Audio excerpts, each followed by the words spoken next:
सात साल पहले 2 करोड़ 10 लाख लोगों ने बर्ड फ्लू की वजह से अपनी जानें गंवाई, जिसका दूर दूर तक असर फैला था। मनुष्य की टेक्नोलॉजी से वो वायरस अपना रूप बदल चुका था, पर बदकिस्मती से हमारी दुनिया को एक ऐसी कुदरती तबाही का सामना करना होगा जिसे हमने अपने पर्यावरण से लापरवाही बरतकर खुद बुलाई। जिंदगी को और ज्यादा सुखी बनाने के लिए कई सालों से हम हमेशा और हमेशा टेक्नोलॉजीज का सहारा लेते हैं, पर इस टेक्नोलॉजी पर हमारी निर्भरता ने हमारे माहौल को नष्ट करके रख दिया है, क्योंकि हम भूल गए हैं कि मनुष्य भी कुदरत का ही एक हिस्सा है और अब आखिर में कुदरत अपना बदला ले रही है। अब मनुष्यों को उसके ग्रह की लूटपाट, जुल्म और अत्याचार की भारी कीमत चुकानी पड़ेगी। हम सामना करते हैं तापमान के तीव्र बदलाव का, जो ओजोन की परत को काफी नुकसान पहुंचाता है, जिससे आंधी, चक्रवात, बर्फीले तूफान और ज्वालामुखी का फटना शुरू हो जाता है। पृथ्वी की ना रुकने वाली हिलती हुई परतों की वजह से हर जगह लगातार भूकंप हो रहा है और भयंकर सुनामी भी। पीछे हटो! हम दुनिया भर के उन देशों का प्रतिनिधित्व करते हैं जो खौफनाक अंजाम देने वाले इस भयानक संकट को समझते हैं। हमारे सामने हो रही घटनाओं को देखकर हमारा वजूद जानबूझकर उसे अनदेखा नहीं कर सकते। हम अपने सिर को छुपाकर कुदरत की मार से बचने की उम्मीद नहीं कर सकते। शायद हमसे देर हो चुकी है। बहरहाल कम से कम हमें इस संधि पर गर्व होना चाहिए कि हमने अंतर्राष्ट्रीय स्तर पर इसे हमेशा के लिए लागू कर दिया। दुनिया की नजर में हम एक छोटा सा देश हो सकते हैं, पर यही ग्रह हमारा घर है। इस 30 साल पुराने क्योटो प्रोटोकॉल का लक्ष्य है पर्यावरण और इंसान की सुरक्षा, पर मुट्ठी भर देश कर ही कह सकते हैं। हमारे ग्रह को विनाश से बचाने के लिए हर राष्ट्र को आगे आना होगा। एक बार फिर मैं उन देशों से दरख्वास्त करता हूं कि वो इस संधि पर हस्ताक्षर करें, ताकि दुनिया पर आने वाले इस भयानक संकट और इसे रोकने की लापरवाही पर हम गौर फरमाएं।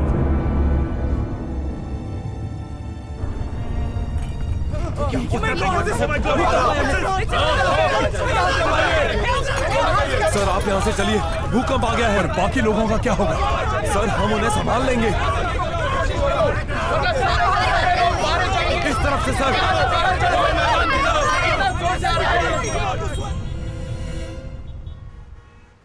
निकलो यहाँ से, जल्दी से निकलो यहाँ से। जान बचानी है तो उस तरफ से चलो। प्राइम मिनिस्टर, क्या नेशनल डिजास्टर वार्निंग सेंटर को इस भूकंप के बारे में सूचना नहीं देनी चाहिए थी? उन्होंने कई मुख्य शहरों और हमारे सभी डैम्स को नुकसान पहुंचाने वाले कई भूकंपों की चेतावनी दी थी। कोस्टल शहरों पर सुनामी का जोखिम भी बताया है, पर उनका यकीन कौन करेगा? आप करेंगी madam? Mister prime minister, Thailand में भूकंप या ज्वालामुखी फटना संभव नहीं लगता।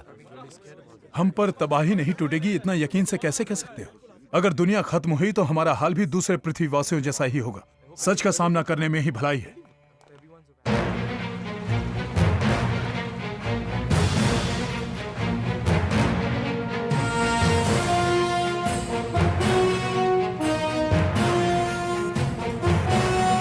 रिसर्च वेसल स्वीट डेक पर आपका स्वागत है डॉक्टर सियाम।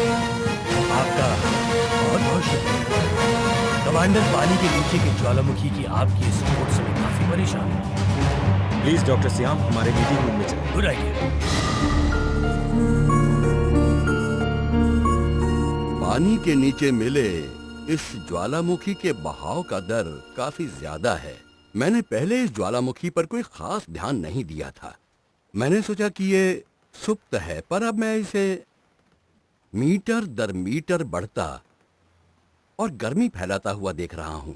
मुझे लगता है कि ये फिलीपींस के पिनाटुबो के फटने से या इंडोनेशिया के क्रेकाटाओ से हुआ, जिसके फटने की हमें पहले से उम्मीद थी। मैंने सोचा कि ये ज्वालामुखी निष्क्रिय है और इसके फूटने की कोई गुंजाइश ही नहीं थी, पर अब फूटने का 51% चांस लग रहा है।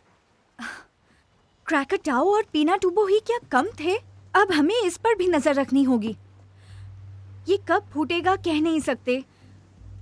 ये थाईलैंड की खाड़ी में हम पर ताने तोप जैसा है ग्रैंडपा। इस वजह से मुझे उसे खुद जाकर देखना होगा।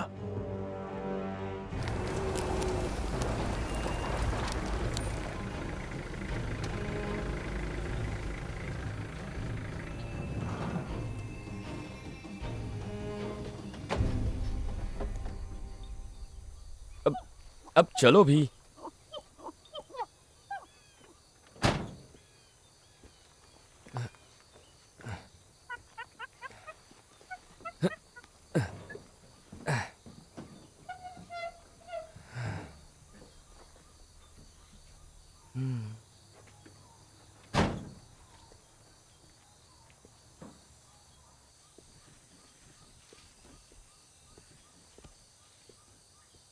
क्या हुआ, प्यास लगी है?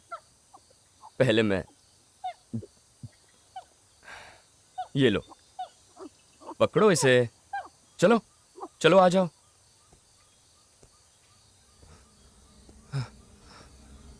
ओ, रूस।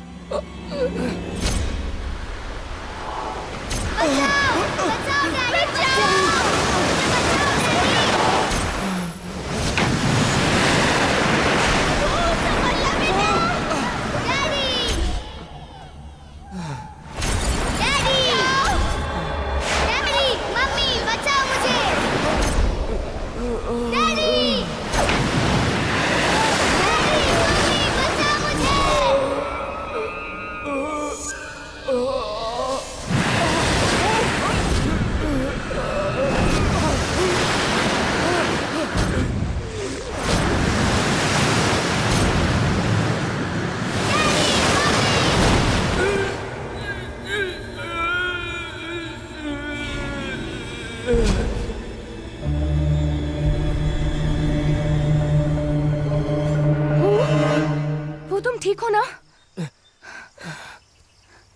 इट्स ओके, मैं ठीक हूँ। पर भू, तुम यहाँ जंगल में किस लिए लेटे हुए हो? पागल हो गए हो क्या? मेरी आंख लग गई होगी, मैं काफी थका हुआ था।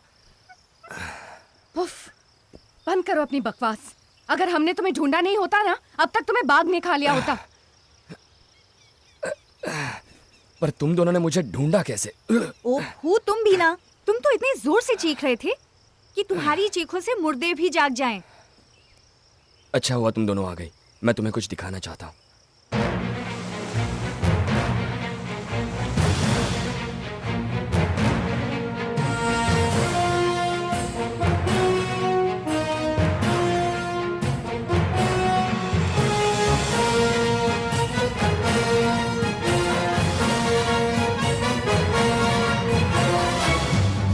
मुझे इन चट्टानों में पत्थरों की ये परतें मिली। ये पहले आई तो सुनामी का संकेत है। तुम्हारे ख्याल से वो सुनामी कब आई होंगी? वैसे मैंने पिछले महीने टोक्यो में नमूने भेजे थे, दूसरी लैब्स की तरह उन्होंने भी कंफर्म किया। पहली सुनामी कुछ 1800 साल पहले आई थी, जब समुद्र के भीतर भूकंप आया था, और दूसरी कुछ 900 साल पहले आई थी। क्या तुम ये कहना चाहते हो कि ऐसा 900 साल में एक बार होता है? हाँ, पर इस बात का कोई भरोसा नहीं है, सुनामी जल्दी भी आ सकती है।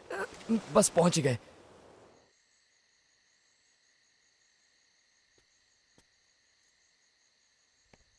यहां पर पानी का स्तर काफी नीचे है, तो मैंने कुछ दिन पहले इसे जांचने की सोची। नदी के किनारे मुझे काफी धंसे हुए मिले, कम से कम 5 से 10 मीटर, जैसे किसी ताकत ने जमीन को ही छिल दिया हो। तुम दोनों को इस बारे में क्या लगता है? मुझे लगता है इसका संबंध सागर की धाराओं से हो सकता है। ग्रैंडपा बता रहे थे कि पृथ्वी तनाव छोड़ती है और गर्मी की तीखी लपटें भी छोड़ रही हैं। जल्दी ही पृथ्वी की परत भी हिलने लगेगी। क्या इसका मतलब भूकंप आएगा? ये अभी से तय करना ठीक नहीं होगा। डॉक्टर सियाम को सभी चीजों की जानकारी है। सैटेलाइट से अभी तक डेटा मिल रहे हैं, वो इसकी वजह जरूर जान लेंगे। जानवरों ने यहाँ से जाना शुरू कर दिया है। मैं ये कई महीनों से होता हुआ देख रहा हूँ। ये बहुत ही अजीब है। मुझे इन घटनाओं की रिपोर्ट उन्हें खुद ही देनी होगी। पहले तुम थोड़ा आराम क्यों नहीं कर लेते? तुम्हारी तबीयत ठीक नहीं लग रही है। हाँ, तुम्हें तो डॉक्टर से अपनी जांच करवानी चाहिए। नहीं, हरगिज नहीं। मैं उनकी दवाइयाँ या इंजेक्शंस नहीं झेलना चाहता।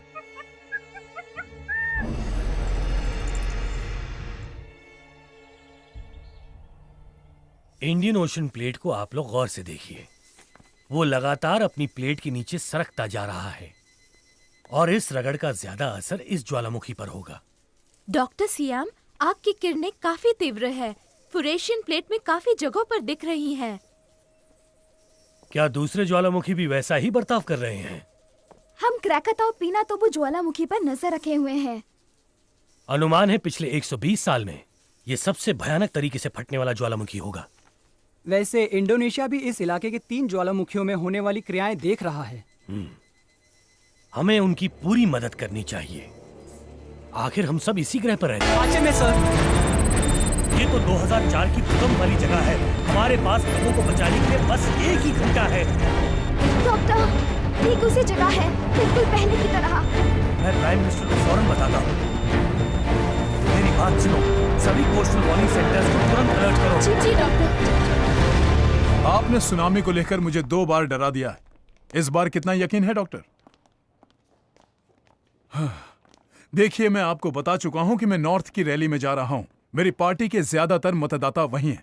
अभी अगर मैंने कोई गलत फैसला किया तो मेरी हैसियत और मेरी पार्टी का भविष्य खतरे में पड़ जाएगा।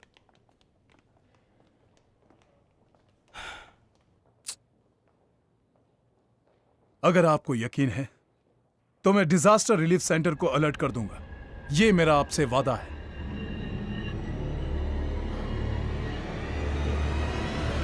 संभावित भूकंप और सुनामी की तैयारी के लिए स्टेट ऑफ इमरजेंसी की घोषणा कर दी गई है। डॉक्टर सियाम, एक 5.6 रिक्टर स्केल का आफ्टर शॉक 8:17 पर हुआ था, लेकिन अब तक किसी सुनामी की कोई रिपोर्ट नहीं आई। सुनामी पूरे 900 किलोमीटर की रफ्तार से चलती है। उसकी लहर शुरू में 1 मीटर तक होती है। हमारा अंडर वाटर स्टेशन उसे ढूंढ निकालेगा।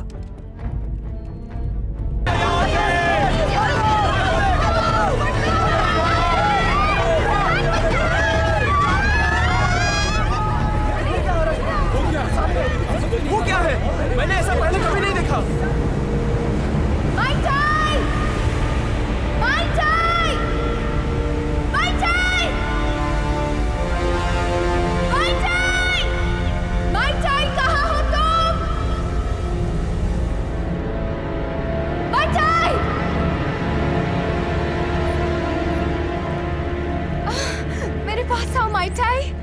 कहाँ थे तुम? हाँ, तुमने मेरी आवाज नहीं सुनी? आज एक और सुनामी आने वाली है। उथले पानी से दूर रहना, गहरे सागर में तैरो। तुम्हें समझ में आया ना? सुनामी के बाद मैं तुमसे मिलूंगी। जाओ माइचाई, गो।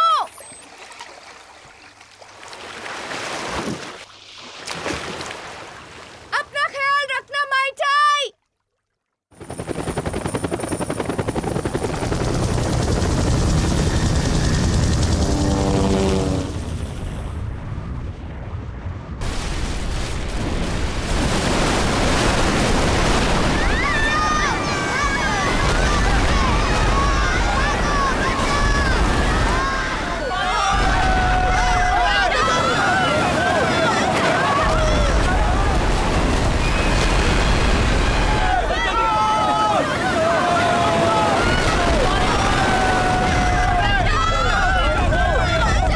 मुझे 5-6 महीने से कुछ अजीबोगरीब सपने दिख रहे हैं। मैं सिर्फ ये जानना चाहता हूं कि क्या वो मुझे कोई जरूरी संदेश देना चाहते हैं या फिर ये सिर्फ मेरी कोई कल्पना है। सपनों और अपशकुनों की फिक्र मत कीजिए सर, ये सिर्फ समय की बर्बादी है। अगर वाकई में ऐसा कुछ होगा तो मैं अपने लोगों को कुदरती मुसीबत से कैसे बचाऊंगा? ज्यादा चिंता मत कीजिए सर, सही फैसला लीजिए, कड़ाई से पालन कीजिए, यही आपका कर्तव्य है।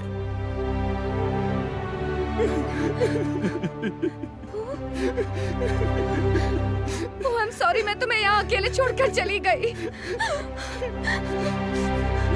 कुछ नहीं होगा पू। मुझे छोड़ के मत जाना सिन्नी, मुझे छोड़ के। नहीं, मैं तुम्हें छोड़ के नहीं जाऊंगी पू। कभी मत जाना।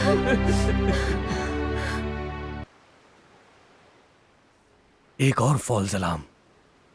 मैं समझ गया ऐसा क्यों हुआ। दरअसल ये एक आड़ा भूकंप था जो तिरछा होने के कारण सागर की गहराइयों तक फैल नहीं पाया। लेकिन बाहरी हिस्सा पूरी तरह से तबाह हो चुका है। 10 फुट तक भड़का हुआ और 25 किलोमीटर के इलाके तक फैला हुआ है। अच्छा हुआ वो किसी रिहायशी या भीड़ वाली जगह पर नहीं हुआ, नहीं तो 100 से ज्यादा जानों को नुकसान हुआ होता। Thank God. सुनो बच्ची, माना कि ये फॉल्स अलार्म था, पर शुक्र है कि किसी पर किसी तरह की आफत नहीं आई।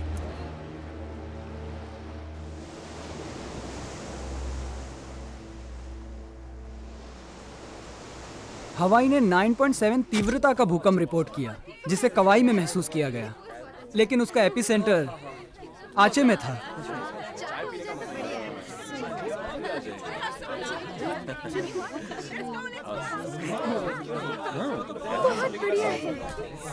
तो फिर उसका प्रभाव हमें यहाँ थाईलैंड में महसूस क्यों नहीं हुआ पापा?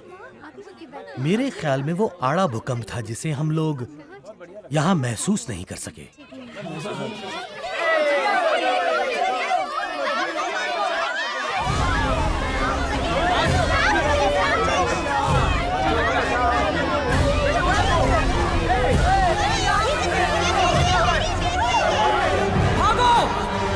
सुनामी है, अपनी जान बचाओ, मछली छोड़ो, खुद को बचाओ। सब ऊपर आओ, अभी।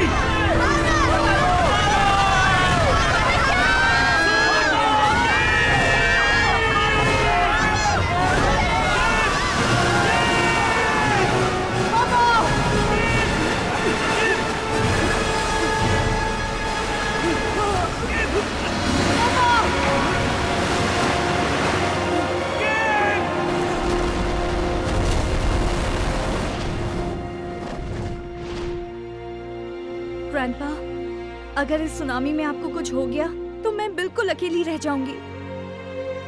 मेरी फिक्र मत करो, अगर हम इंसान एक दूसरे को नहीं मारते तब भी हमारी मौत किसी भी हाल में होगी।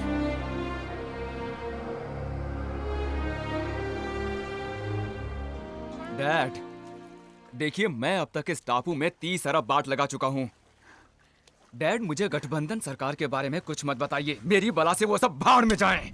आप मेरी सिर्फ एक बात सुन लीजिए, मेरा पैराडाइज आइलैंड प्रोजेक्ट कोई कैंसिल नहीं कर सकता। मुझे और कुछ नहीं सुनना। मैं आपसे बाद में बात करता हूँ, मैं भी बिजी हूँ। तुम इतने नाराज क्यों होते हो? ये बात बात पर गुस्सा करना ठीक नहीं है डार्लिंग। चलो ना, रिलैक्स। उनसे नफरत है मुझे। आपको लगा कि मैं उनकी बात मानूंगा? मैं उन्हें बर्दाश्त नहीं कर सकता, बिल्कुल नहीं कर सकता। वो हमारे सारे साधनों को बर्बाद करके चले जाते हैं। ये हमारा टापू है, यहाँ हमारा हक है। हम इस तरह क्यों जिए? रवाई, तुम्हें नाराज होने की जरूरत नहीं है। अरे जो होना है वो तो होगा, भगवान यही चाहते हैं तो ठीक है। अब हम क्या करेंगे? अच्छा होगा कि तुम इस मामले में मत उलझो, समझे? हमारे टापू को हथियाकर हमें वो यहाँ से भगाना चाहते हैं, तो फिर हमें यहाँ से हटकर सागर में रहना होगा। हम क्या करें? तुम्हारे चीखने चिल्लाने से कोई फायदा नहीं होने वाला। जो होना है सो होगा। वो खुद को क्या समझते हैं? अपने आप को जमीन और सागर का मालिक समझते हैं? पूरे 2 साल हो गए, हम कब तक चुप रहे? और आखिर क्यों रहे? उनकी ज्यादा परवाह मत करो। वो बिना कपड़ों के तो घूमते हैं, सूखी मछलियों की तरह दिन भर रेत पर पड़े रहते हैं।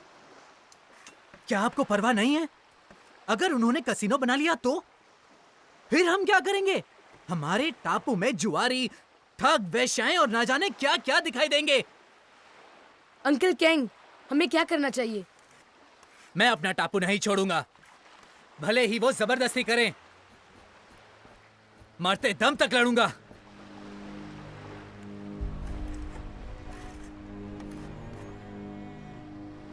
रवाई, तुम्हारे मर जाने से कोई फायदा नहीं होगा। क्या आपने हमें बुलाया बॉस? वो वार्निंग स्टेशन इडियट्स मेरा धंधा बिगाड़ रहे हैं।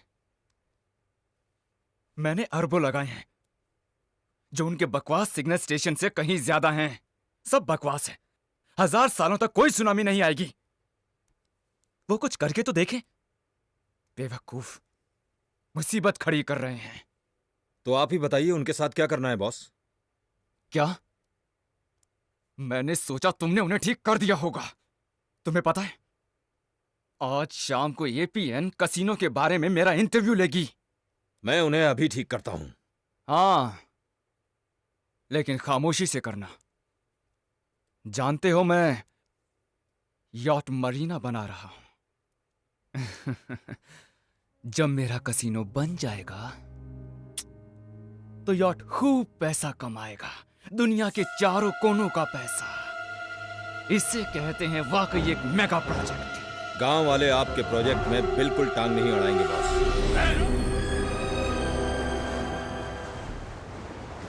सीफ टेक पर आपका स्वागत है।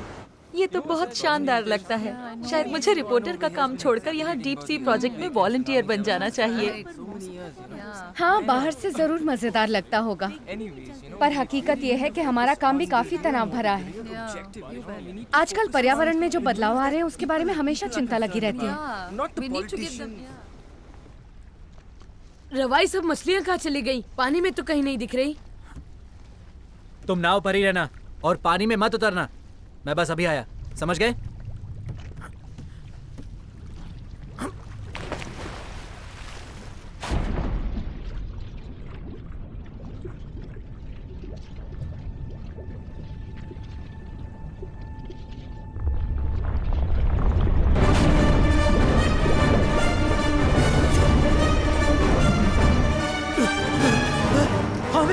हमें यहाँ से जल्दी निकलना होगा।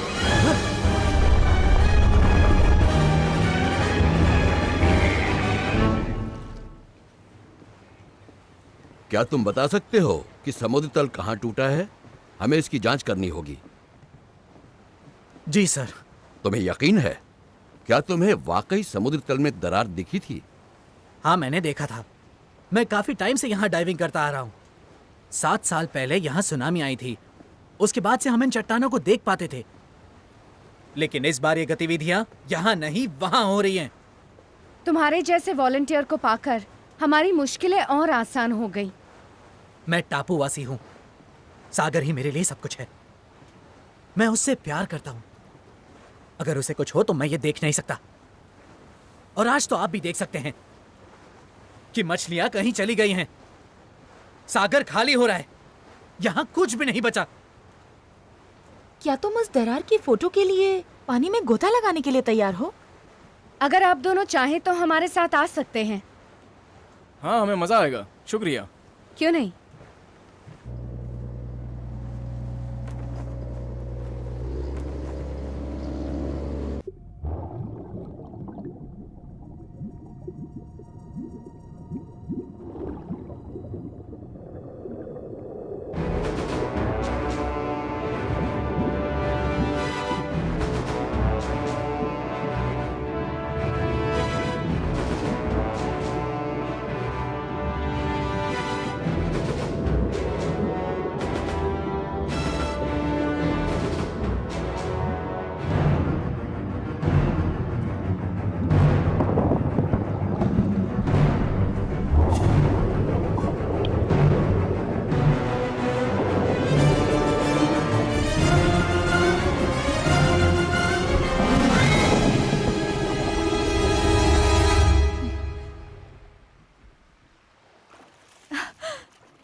ज्वालामुखी की लगातार हलचल ने टेक्टोनिक प्लेट्स की मूवमेंट को और तेज कर दिया है, जिसकी वजह से आज 17 साल बाद पानी के भीतर एक और ज्वालामुखी पैदा हो गया है, जो तेजी से बढ़ता हुआ हमारे चारों ओर तटीय इलाकों के लिए खतरा बनता जा रहा है। क्या आपको लगता है ये फिर फटेगा? पता नहीं, शायद हाँ या शायद ना, पर अभी बताना जरा मुश्किल है। क्या आप जानते हैं क्राकताऊ का धुआं हर पल हर घड़ी बैंकॉक पर गहरा होता जा रहा है। ऐसे हालातों पर काबू करना मुश्किल होगा। I know, आज के मौसम की अगर 20 साल पहले के मौसम से तुलना करते हैं तो पाएंगे कि बहुत ड्रामेटिक रूप से परिवर्तन आया है।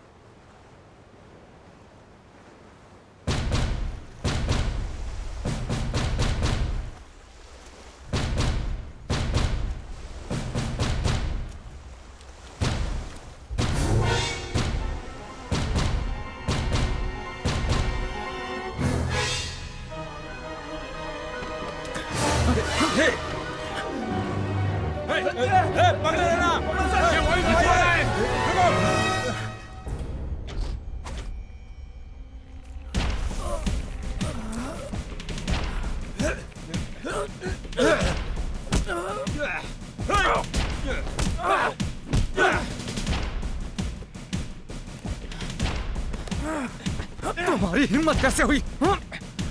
वो भी मेरी जमीन पर पैर रखने की? क्या तुम पुलिस वाले हो? बोलो, जो यहाँ जानकारी खोज रहा है। नहीं हो तो क्या तुम जो मर्जी वो करोगे? तुम तो पास एक घटिया से ड्रग डीलर हो। हाँ मैं हूँ, मैं ड्रग लॉर्ड हूँ और गुंडा मवाली भी, पर मेरे पास पैसा है। तुम्हें उससे कोई प्रॉब्लम है? बोलो, प्रॉब्लम है क्या तुम्हें? जवाब दो मुझे, मुझे जवाब दो। ये ले, बहुत उछल रहा था ना, बहुत कूद रहा था ना।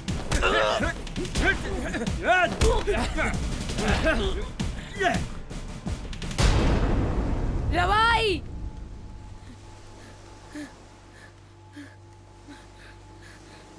रवाई, रवाई तुम ठीक तो हो? रवाई आंखें खोलो रवाई। रवाई तुम ठीक तो हो ना?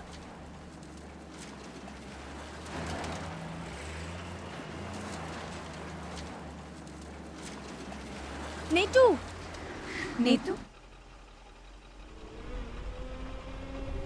नीतू, अब रवाई कैसा है? आप लोग खुद ही चल के देख लीजिए। क्या बहुत ज्यादा चोट आई है? उस पर हमला हुआ था ना? कुछ पता चला किसने किया था? कसीनो के उन गुंडों ने। जरूर चैटरैट की हरकत है, तुम संभल कर रहना। चलो हमारे साथ चलो, रवाई के पास चलते हैं। ठीक है। हाँ चलो, अंदर बैठो।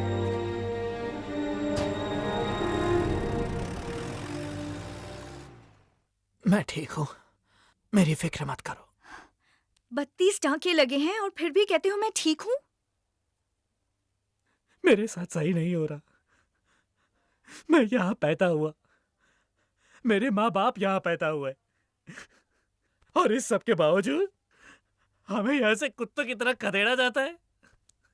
रवाई, क्या तुमने पुलिस के पास अपनी कंप्लेंट की? कैसी पुलिस? पुलिस अमीरों के खिलाफ एक्शन लेती है क्या?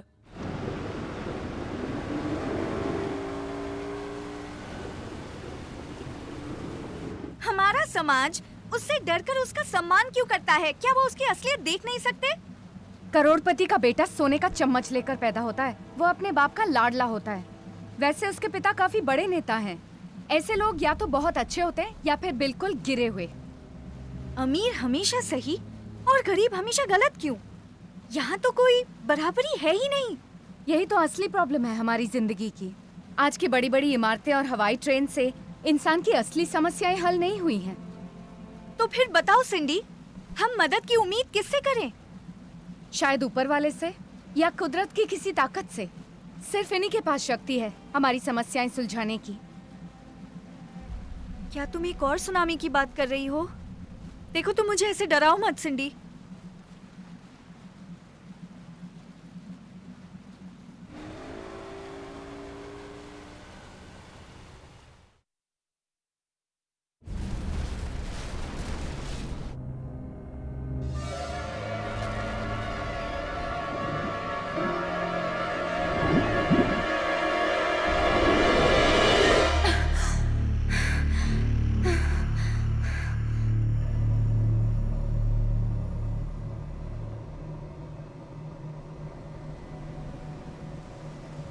अगर हमारा सोनार बिल्कुल सटीक है तो फिर ये समझिए कि हम एक बहुत बड़ी मुसीबत में फंसने वाले हैं। आपके कहने का मतलब क्या है? जब कई ज्वालामुखी एक साथ फूटेंगे तब इतना भयानक भूकंप या सुनामी आएगा जिसकी कि हम कल्पना तक नहीं कर सकते। ऐसा होने के चांस कितने हैं कमांडर? 10 या 20%? 50-50।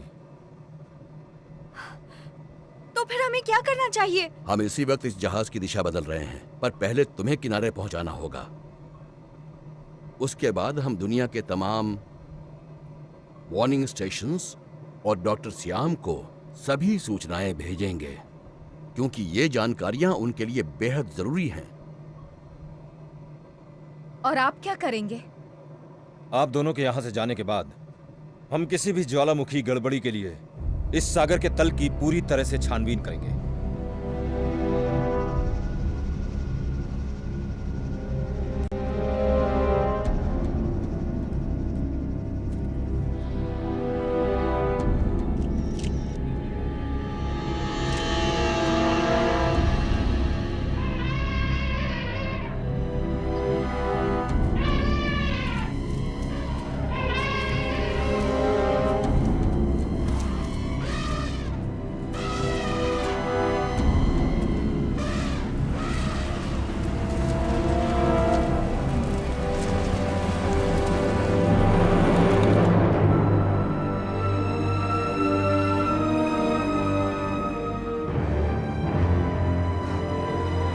सिनी, भी आखिर मैंने तुम्हें खोज ही लिया।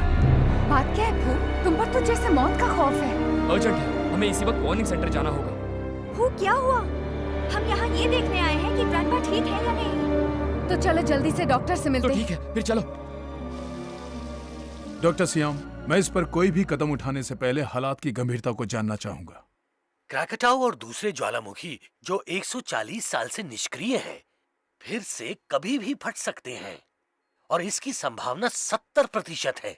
मैं क्रैकेटाओ और पिनाटुबो के बारे में जानता हूं, पर मैं वियतनाम प्रायद्वीप से जुड़ी पानी के भीतर की वॉल्केनिक एक्टिविटी के आंकड़े जानना चाहता हूं। ये दोनों ज्वालामुखी पिछले 50 सालों से सक्रिय रहे हैं। वियतनाम प्रायद्वीप के क्रैकेटाउ, पिनाटुबो और पानी के नीचे के ज्वालामुखी अभी हिलते हुए टेक्टोनिक प्लेट्स के लगातार बढ़ते दबाव को बड़ी मुश्किल से झेल रहे हैं। इन सब का नतीजा ये हो सकता है कि वो एक साथ फट सकते हैं। पर डॉक्टर सियाम, इसका हमारे देश पर क्या असर होगा? इससे बहुत बड़ी सुनामी आएगी और वो थाईलैंड की खाड़ी की तरफ बढ़ेगी। जी सर, हमारी खाड़ी में पानी उथला है। जब सुनामी यहाँ पहुंचेगी तो उसका आकार काफी बढ़ जाएगा और फ्रैपेडांग पहुंचने तक वो 30 मीटर ऊंची हो जाएगी सर। तो फिर बताइए कि अब मुझे क्या करना चाहिए? खाड़ी के लोगों को, खासकर बैंकॉक में रहने वालों को हटाना होगा। हमसे जितना जल्दी हो सके हमें उन्हें ऊंचाई पर पहुंचाना होगा प्राइम मिनिस्टर साहब। पर डॉक्टर सियाम, 1,50,00,000 लोगों को एक दिन में तो नहीं हटाया जा सकता ना? आपके पास और कोई चारा नहीं है। अमेरिका की 25% आबादी और साधन खत्म हो गए। अगर यूरोप और रूस बर्फ से ढक जाते हैं तो नुकसान 50% तक जा सकता है। अगर एशिया महाद्वीप को ज्वालामुखी और सुनामी झेलना पड़ता है तो मेरा अनुमान है कि उसकी आधी आबादी हर हाल में खत्म हो जाएगी। इसका मतलब है कि हमारी पूरी सभ्यता इस बार खत्म हो जाएगी सर? देखिए, 9 रिक्टर स्केल से अधिक तीव्रता वाला भूकंप एक ऐसी सुनामी को शुरू करेगा जिसका असर प्रशांत महासागर और थाईलैंड तक होगा। उसके बाद कुछ भी हो सकता है, पर मेरा सबसे बड़ा डर यह है कि हमारे कई बांध टूट जाएंगे। प्राइम मिनिस्टर साहब, दक्षिणी और केंद्रीय हिस्सों से लोगों को हटाने का आदेश फौरन देना चाहिए। पर सर, आप ऐसे ऑर्डर्स ऑलरेडी 3 बार दे चुके हैं। अगर मुझे फिर ऐसे ऑर्डर देने पड़े तो मैं दूंगा। चाहे कितनी ही बार क्यों ना हो, उससे फर्क नहीं पड़ता। आपको काफी राजनीतिक विरोध का सामना करना पड़ा है। कौन क्या कहता है, किसे परवाह? क्या मैं हाथ पर हाथ धरे बैठा रहूं, भले ही मुझसे मेरी कुर्सी छिन जाए? प्राइम मिनिस्टर होने का मतलब क्या है जब देश ही नहीं रहेगा?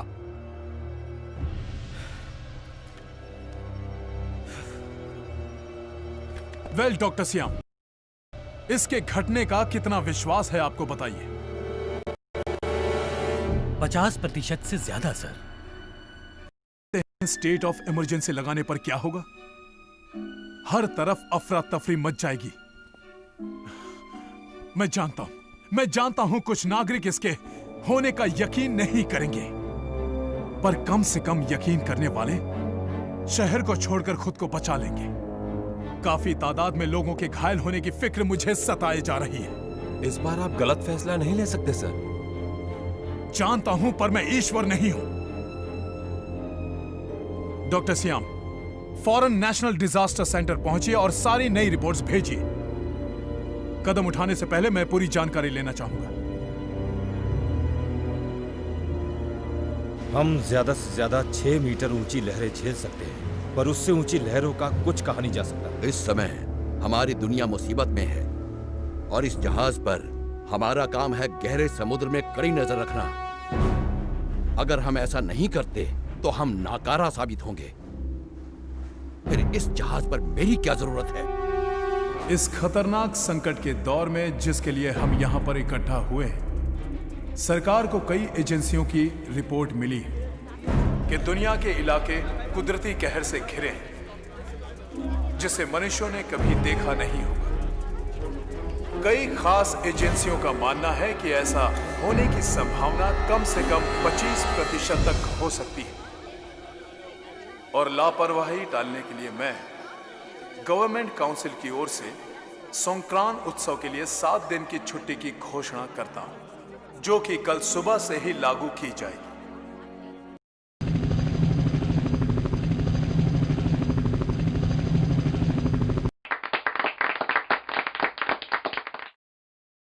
बहुत बहुत शुक्रिया।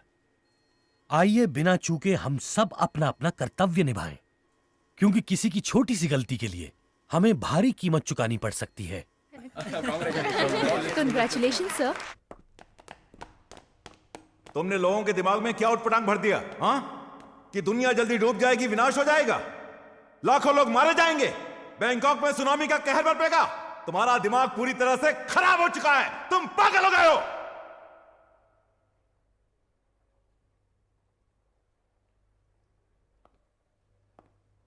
आपकी पार्टी में आपकी चलती होगी,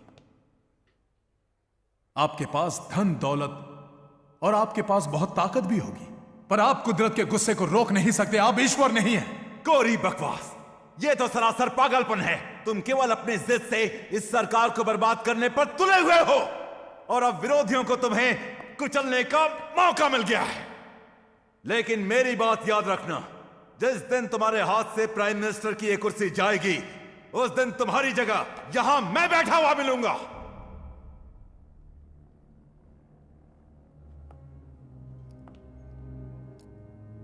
मिस्टर सोमचाय, अगर आपको मेरी कुर्सी की चाहत है तो आप ही रख लें, मुझे परवाह नहीं, पर मुझे रोकने की कोशिश मत करना। मेरी सत्ता और मेरी कुर्सी से ज्यादा अहम है हमारे लोगों की जिंदगी और उनकी हिफाजत करना।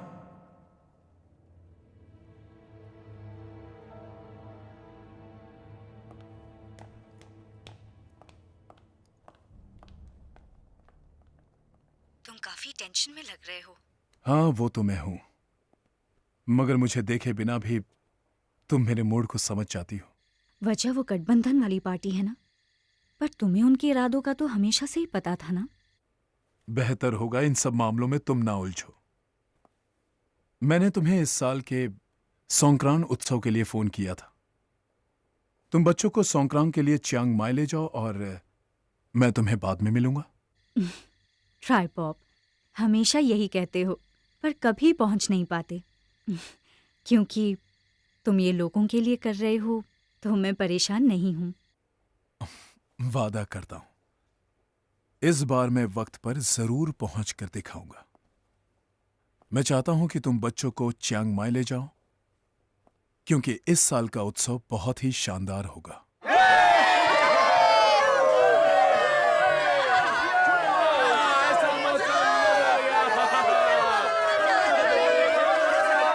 उसने मुझे चुनौती देने की कोशिश की, पर इस बार वो नहीं बचेगा। मैं उसे हमेशा के लिए अपने रास्ते से हटवा दूंगा। डैड, लीडर तो आपको होना चाहिए। आपके पास तो सब कुछ है, धन दौलत और सत्ता भी। आपके रास्ते में आने वाले हर कांटे को आपको हटा देना चाहिए। ये तो आपके बाएं हाथ का खेल है डैड। इस बार तुम्हारी इच्छा जरूर पूरी होगी। तुम प्राइम मिनिस्टर के बेटे कहलाओगे।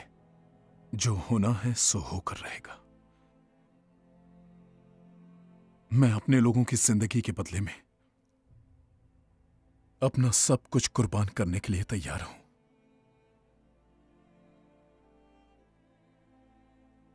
अगर डॉक्टर सियाम की भविष्यवाणी सच नहीं हुई तो मैं कहीं का नहीं रहूंगा। मेरा राजनीतिक भविष्य डूब गया तो भी मुझे कोई गम नहीं होगा। आओ हम सब मिलकर ईश्वर से प्रार्थना करते हैं।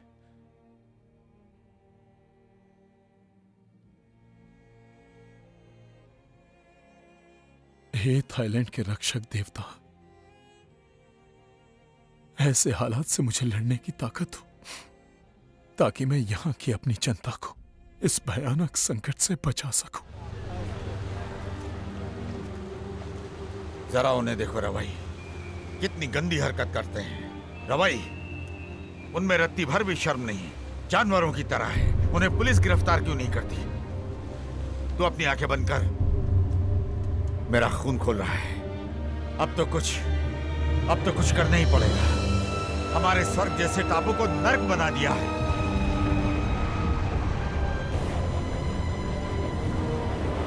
क्या हुआ? रहा है? ये क्या चीज है? ये कैसे हो रहा है?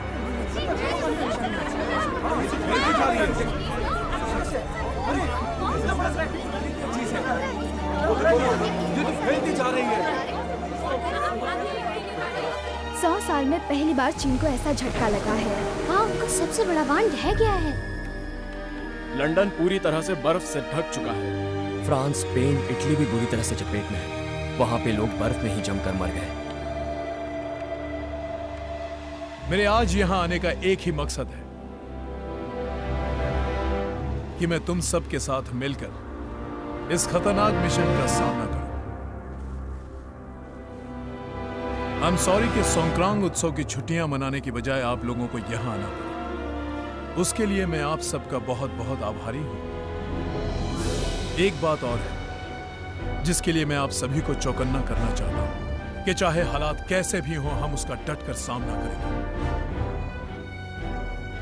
मेरा विश्वास है कि आप जल्द ही मेरे फैसले को अच्छी तरह समझकर उसका आदर करने लगेंगे।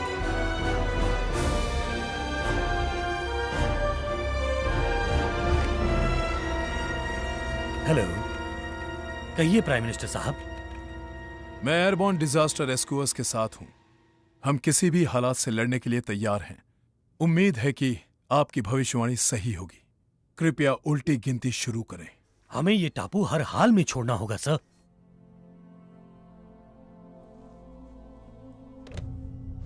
समय रहते हम सबको ये टापू छोड़ना होगा। अपने घरों को छोड़िए, वो अब सुरक्षित नहीं रहे। आज तो बेशर्मी की हद हो गई। उन्होंने हमारे किनारों को गंदा किया। समंदर उन्हें कभी माफ नहीं करेगा, वो बदला जरूर लेगा। पूर्वजों का गुस्सा जगाया। रक्षक आत्माएं उनके जुआगरों को खत्म कर देंगी। वो नष्ट हो जाएंगे, वो भस्म हो जाएंगे। हाँ। सुनो, आना चाहते हो तो तुम्हारी मर्जी है, पर अगर आना नहीं चाहते तो अपने घरों में सो जाओ। चेतावनी देता हूँ, तुम फिर कभी नहीं जागोगे। तुम सब मर चुके होंगे, समझ गए? जबरदस्त तूफान आने वाला है। तेज हवाओं की संभावना है। रेगिस्तान में बर्फ के ओले पड़ रहे हैं। चक्रवात ब्रिटेन पर चक्कर काट रहा है।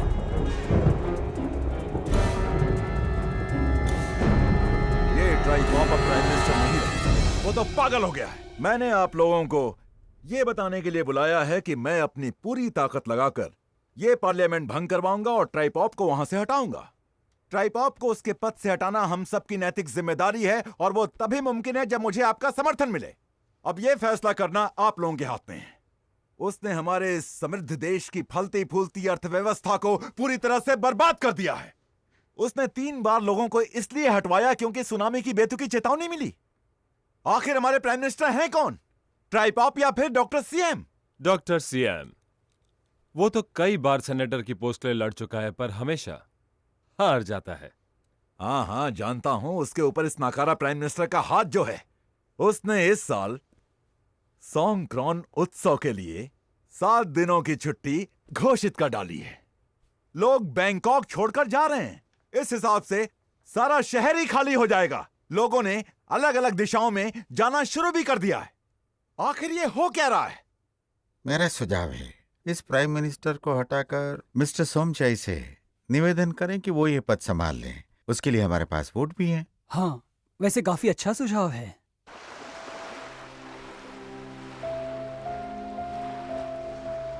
आज हम क्या करेंगे? समुंदर किनारे से कचरा हटाएंगे। और ये कचरा कहाँ से आया? कचरा इंसान ने फैलाया है जो अच्छा नहीं है। और बच्चों, हेलो? कौन सा कचरा हमारे ग्रह के लिए खतरनाक है?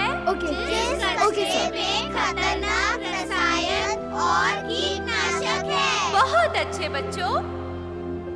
प्रिंसिपल का फोन था, उन्होंने बच्चों के साथ हमें वापस बुलाया है। क्यों, क्या हो गया? हमारे पास तो इस प्रोग्राम के लिए कल तक का मुझे भी वक्त था कुछ बताएगा। भूकंप आया था और सुनामी भी आ सकती है। यहाँ खतरा है, बच्चों को बस में बिठाओ। चलो चलो जल्दी चलो बच्चों, जल्दी चलो बस में बैठो। चलो जल्दी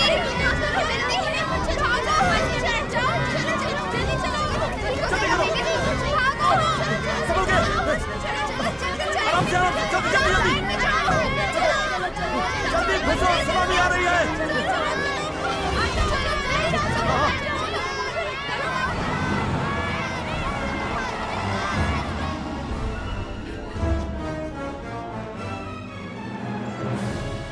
7.9 तीव्रता वाला भूकंप अंडमान में आया है और 9.2 का वियतनाम में। दुनिया भर में 19 भूकंप एक साथ हुए हैं। हाँ ग्रैंडपा, सुमात्रा के तटीय इलाकों में और पैसिफिक आइलैंड्स में भी लगातार झटके महसूस किए जा रहे हैं। मैं इसी वक्त अंडर वाटर लैब जाता हूँ। नहीं ग्रैंडपा, मत जाइए। इन हालातों में वहाँ जाना बहुत खतरनाक हो सकता है। देखो, इस वक्त दुनिया का कोई भी हिस्सा खतरों से खाली नहीं है। ये लैब इसलिए बना है ताकि भूकंप आने से पहले हमें उसका संकेत मिल सके। पर डॉक्टर सियाम, माना कि ये लैब बहुत अहम है, पर उससे भी ज्यादा आपकी जिंदगी कीमती है। डॉक्टर सियाम, आपको नहीं लगता कि लैब में जाने से पहले हमें थोड़ी देर रुककर देख लेना चाहिए? ठीक है, वैसे मुझे उम्मीद है कि इसके बाद भी और भूकंप के झटके आएंगे।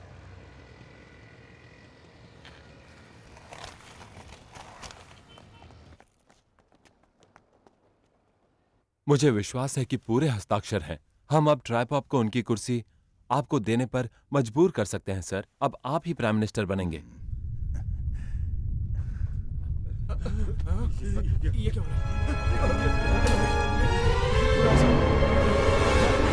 क्या हो रहा है? क्या हो रहा है? लगता है भूकंप आ रहा है सर।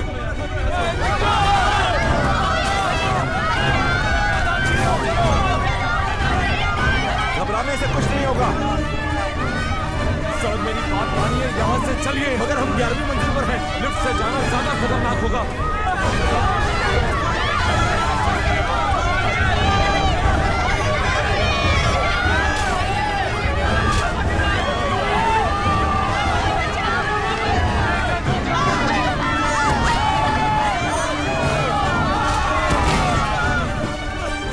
देखो, तुम सब डरो मत।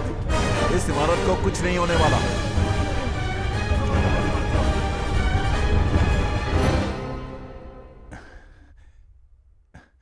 देखा, बस एक छोटा सा भूकंप था, कोई बड़ी विपदा नहीं थी। देखा, किसी को कोई खरोंच तक नहीं आई। डरने की अब कोई जरूरत नहीं है। ये स्वर्ग से संकेत है कि ट्राइपॉप की कुर्सी छिन जाएगी और उसका राज हमेशा हमेशा के लिए खत्म हो जाएगा। शिप पर अब भी काफी काम बाकी है। तुम्हें मेरे पीछे नहीं आना चाहिए था। डॉक्टर, आप हमेशा कहते हैं कि अंडर वाटर लैब हमारी वार्निंग सिस्टम का दिल है।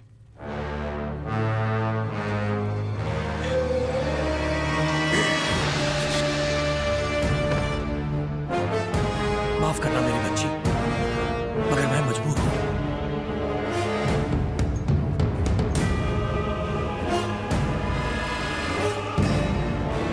एक संकेत मिल जाए।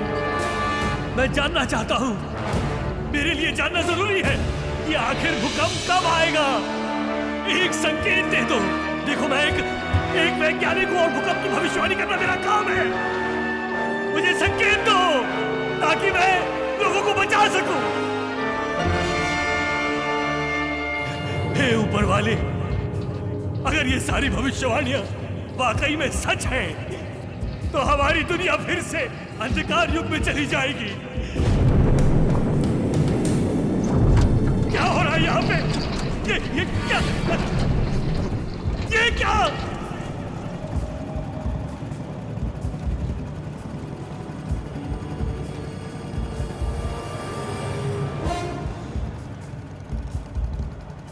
तुम ठीक तो हो ना?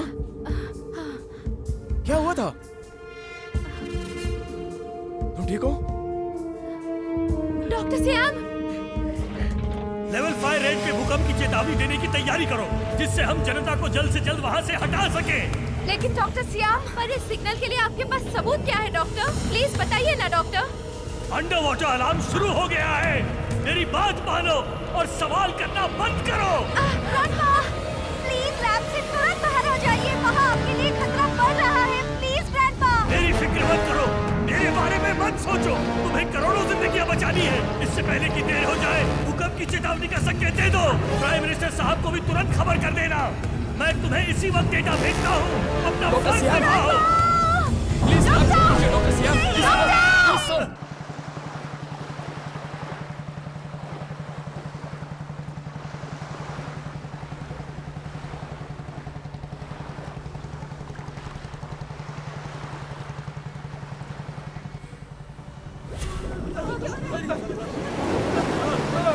लगता है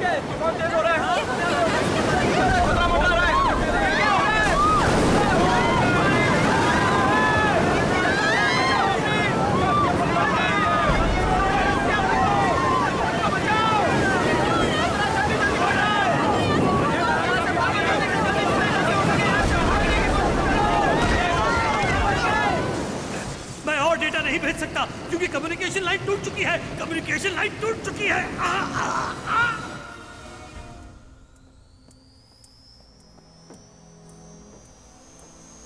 सर प्लीज जोखिम ना उठाएं, ये काम बचाव दल का है, उन्हें करने दें। इस देश के प्रधानमंत्री होने के नाते आगे रहकर इन देशवासियों को बचाना मेरा फर्ज है, मेरा कर्तव्य है। अगर तुम्हें डर लगता है तो तुम जा सकते हो। आगे बढ़ो।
कसकर पकड़ो।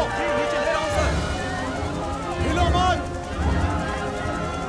संभल कर नजदीक और नजदीक लो। नीचे लो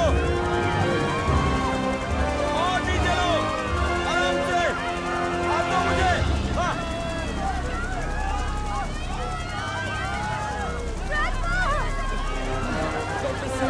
डॉक्टर! डॉक्टर!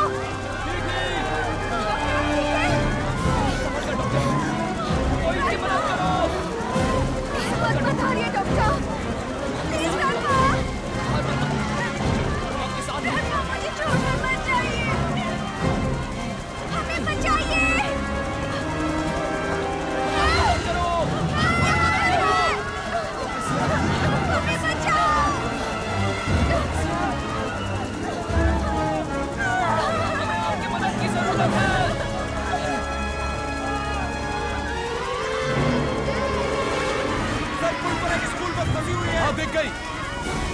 देखो, बस में फंसे बच्चों को किसी भी हालत में बचाना है। लेकिन हम से ज्यादा वजन नहीं उठा सकते सर। वो सब मैं नहीं चाहता। हमें उन बच्चों को किसी भी कीमत पर बचाना है। हम यूं हाथ पर हाथ धरे बैठे नहीं दे सकते। और सर इसमें हमारी जान को भी खतरा है। इसमें वक्त बर्बाद मत करो। जैसा कहता हूँ वैसा करते जाओ। समझने की कोशिश कीजिए सर। ऊपर रोड से हम सब भी खतरे में पड़ जाएंगे।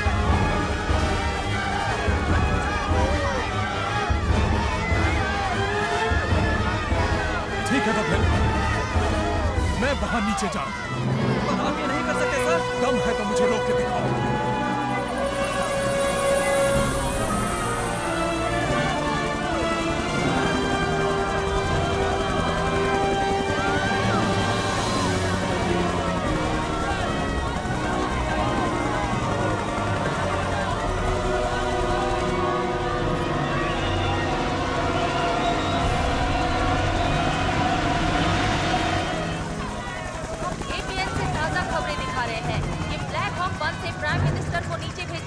कवरेज है जो कि स्कूल बस में फंसे कुछ बच्चों को निकालने की कोशिश में है। पानी का लेवल बढ़ता जा रहा है, बस डूबने को है और बच्चों के पास ज्यादा वक्त नहीं है। हम राष्ट्र के नेता के अटूट साहस को देख रहे हैं जो रस्सी से लटके हुए हैं। और नजदीक लो, नजदीक। शांत हो जाओ बच्चों, मैं आ गया हूँ। शांत हो जाओ। नीचे लो और नीचे लो और नीचे।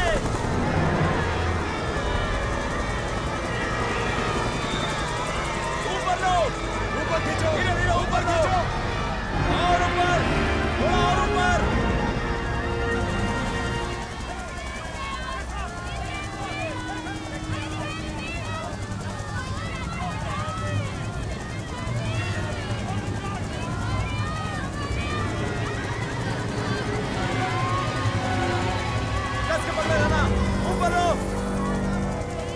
सभी स्टूडेंट्स को बचा लिया गया है, लेकिन अब हेलीकॉप्टर में और लोग नहीं आ सकते, इसलिए हमारे प्राइम मिनिस्टर हेलीकॉप्टर में सर आप ऊंचाई की तरफ जाइए, ऊंचाई की तरफ जाइए। मेरी परवाह मत करो तुम लोग जाओ, यहाँ से निकलो, बच्चों की जान बचाओ, जाओ। हौसला रखिए सर, हौसला रखिए, फिक्र मत करो, जाओ तुम लोग।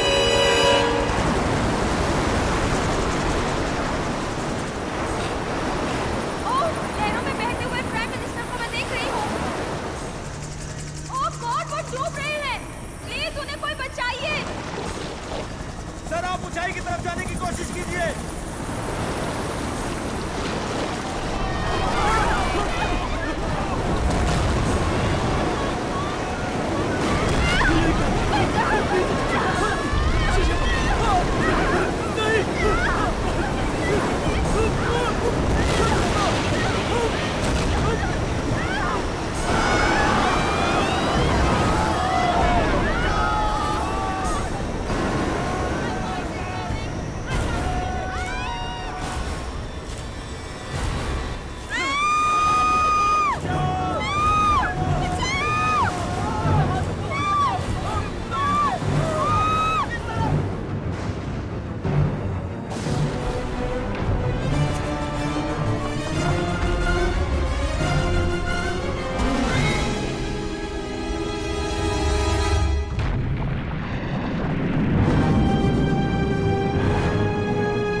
मुझे देख रहे हो? ब्लैक हॉक, मैं यहां पर हूं।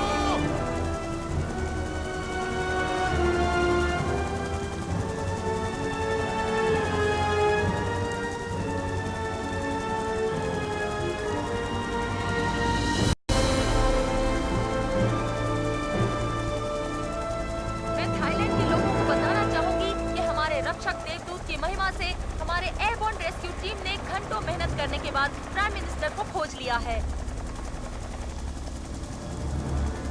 नीचे लो, नीचे नीचे लो, नीचे मेरा हाथ पकड़िए सर। नीचे लो, संभल के।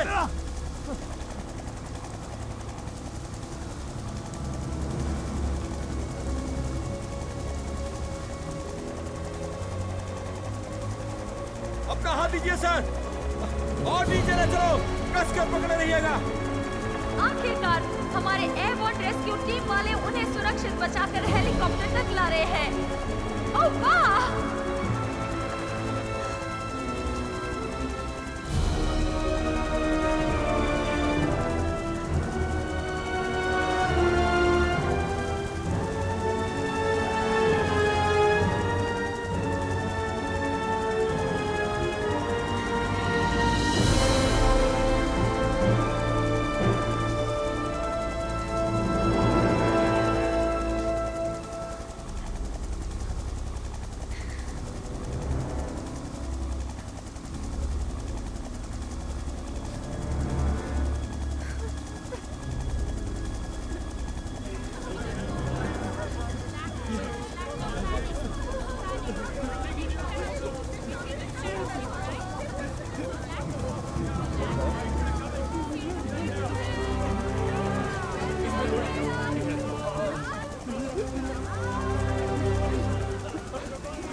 अब कैसा लग रहा है?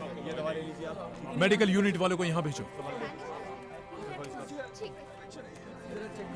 ये लकड़ी हटाइए, इसके नीचे एक आदमी दिखाई दे रहा है।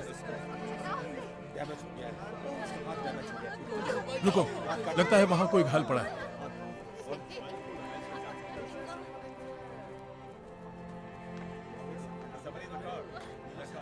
सब लोग मेरी बात गौर से सुनिए। आज हम सब लोग घुटने के बल आ गए हैं, लेकिन हमने बहुत सहा है। हमें अपने जख्मों को भरना चाहिए और हमारे उजड़े हुए देश को फिर से बनाना है और अतीत को मीलों पीछे छोड़ना है। हम सबको मिलकर आगे बढ़ना है। मनुष्य अब बुरे सपने से पूरी तरह से जाग चुका है। हम सब एक हैं और सबसे बढ़कर हम सब मिलकर इस ग्रह को बर्बाद होने से बचाएंगे और आपसी सम्मान और तालमेल के साथ रहेंगे। ये ग्रह हमारा है और यही हमारा नारा है।